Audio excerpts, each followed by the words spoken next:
All right, Jamaica, make a reason for you a little bit, right?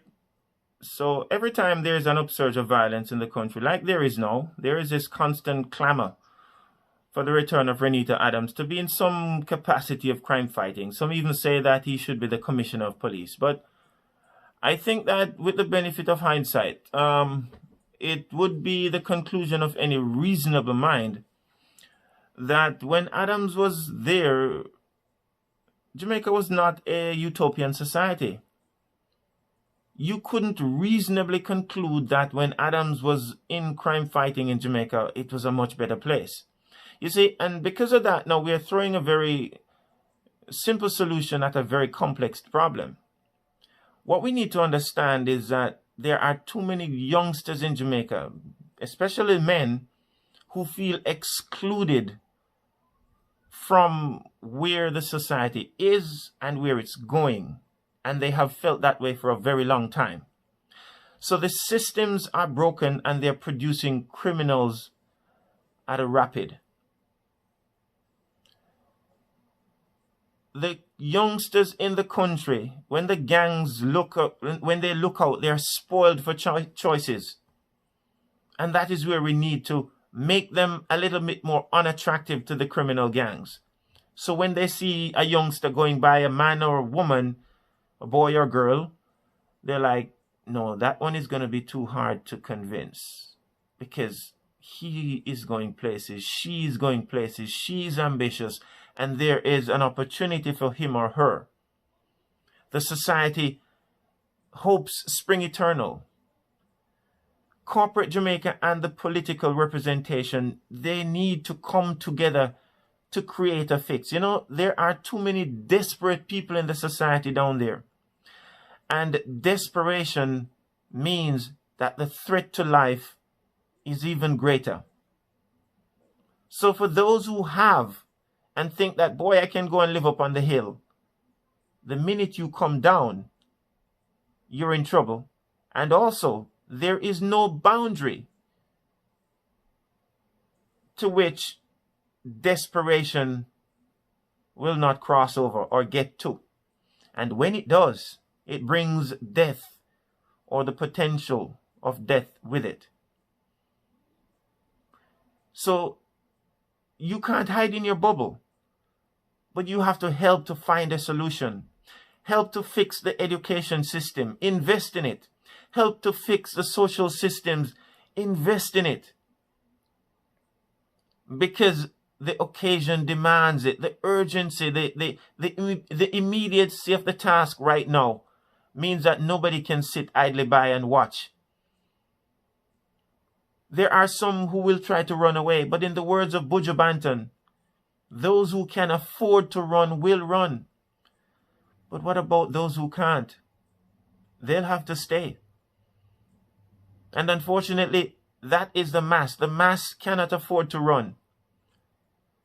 So we have to confront the issue with a little bit more nuanced approach. Calling for Renato Adams is a cheap cop-out. It's a cheap argument to shed the responsibility of what we need to do as a people.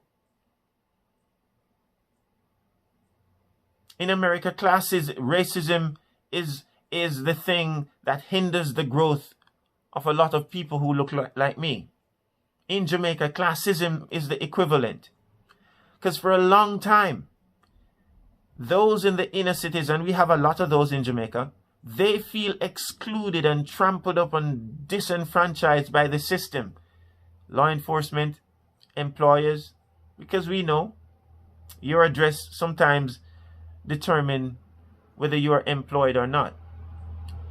Your address determines how the police will treat you and greet you. And those are things we must fix. Even the boys who are in the gully in New Kingston, we need to get them out and get them back into society. And I know some people will disagree with that. It's fine. But you can't have people, especially the inner city kids and those under the bridge, feeling as if they are infiltrating society. We need to make them feel as if they are included in society. And not until we do that, we are going to confront the monster every day, unable to tame it. Because desperation breeds criminality. We also have a school system that is so easy to reject the youngsters. We have to rehabilitate instead of reject. We have to be willing to give them more than one chance. Not two, not three, sometimes four and even more. Understanding that it is our responsibility to get the best out of them. Because as humans, people keep saying, boy, you know, when you make a mistake, everybody, oh, nobody not perfect. Oh, no one is perfect. But you're judging them by a perfect standard. And so you reject them. Because, oh, they shouldn't do that. I mean, we're all victims of our worst instincts sometimes. We are seduced by our worst instincts. So we need forgiveness. We need opportunities. We need a chance to show that we are not that we are better than that. You know, the Prime Minister, in running for office, he said that he's going to create a society in which people can sleep with their doors open. Fast forward to 2020, and he's saying that the crime has outgrown the capacity of the country to deal with it. Is that a statement of surrender? We can't look at it like that. Because if you do, then you're going to have to accept anything that comes and anything that happens within our borders. But we can be better, Mr. Prime Minister. It is your responsibility, and you're not doing the country a favor if you were to reduce crime. It is your responsibility to find the solutions, find complex solutions to what is clearly a complex issue.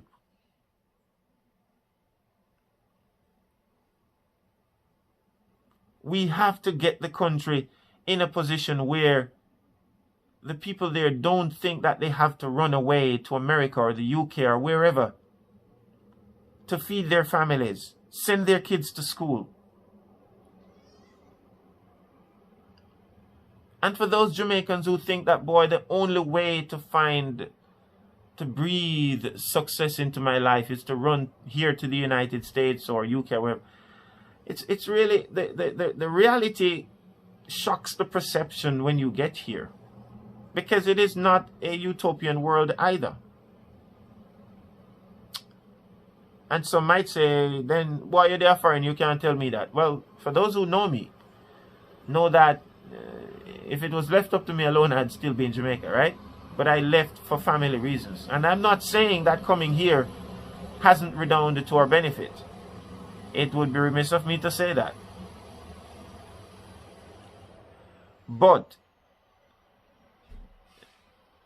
we have to understand that within our own boundaries, we have to create people who are very employable. And the system needs to create that opportunity for them to be employed there. Because most of us won't be able to leave. And for those who come to foreign land, you come and it's an ordinary life that you live, working hard, 9 to 5, doing what you need to do.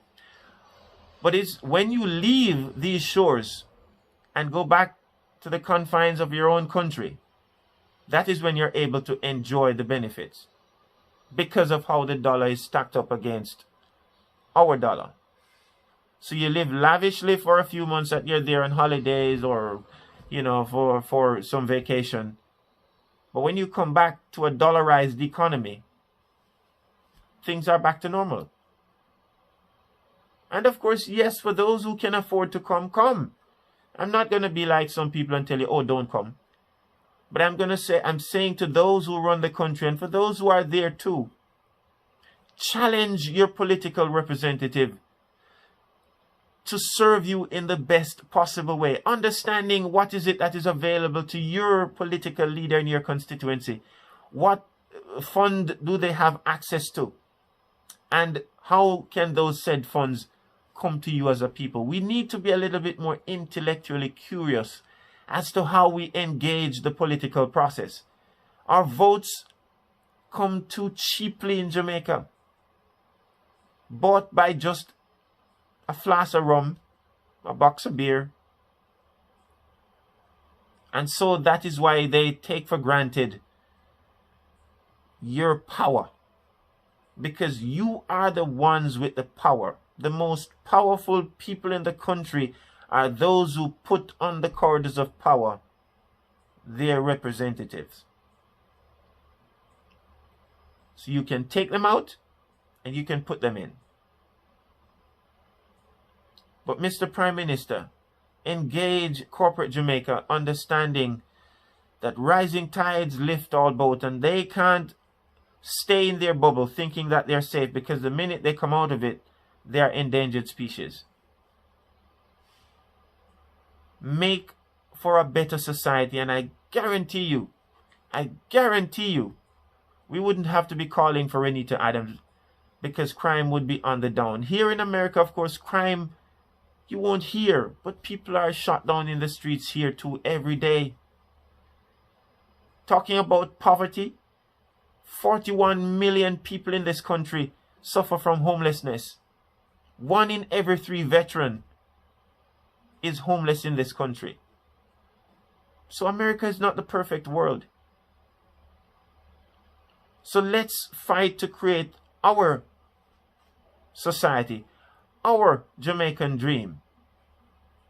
That is not going to be crime-free, but you can breathe a little better, feeling a little bit safer. Because for those of us who are here, I can tell you, most of us, it is our desire to come back permanently and be part of the Jamaican society. We're just gathering the cheese right now so that when we come, we can have some fun without having to worry about the rats.